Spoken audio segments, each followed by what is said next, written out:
સાહેબ એક્સરેમાં બધું નોર્મલ છે તો પછી આ 5-6 હજારનો એમઆરઆઈ શું કામ? ઘણા પેશન્ટ મને આ સવાલ પૂછતા હોય છે. તમને પણ થતું હશે કે ડોક્ટર ખોટો ખર્ચો વધારે છે, રાઈટ? પણ ના, ત્રણેય રિપોર્ટના કામ અલગ અલગ છે. સમજો એક જ મિનિટમાં. ફર્સ્ટ છે એક્સરે. આ સૌથી પહેલું સ્ટેપ છે, જેમાં અમને તમારા હાડકા દેખાય, હાડકું તૂટ્યું છે કે નહીં એ એક્સરેમાં તરત ખબર પડી જાય. બીજું સ્ટેપ છે સીટી સ્કેન.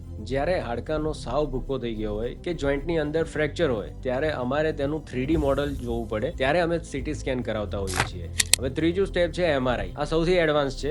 એક્સરેમાં જે નથી દેખાતું એટલે કે તમારા લિગામેન્ટ, સ્નાયુ અને નસો એ માત્ર ને માત્ર એમઆરઆઈમાં જ દેખાય છે.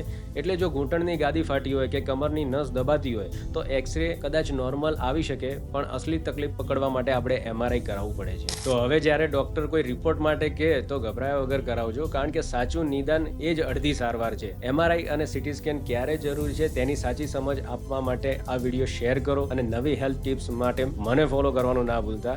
સ્વસ્થ રહો, તંદુરસ્ત રહો. હું doctor Mitesh Patel, Aavan orthopaedic hospital, Palanpur.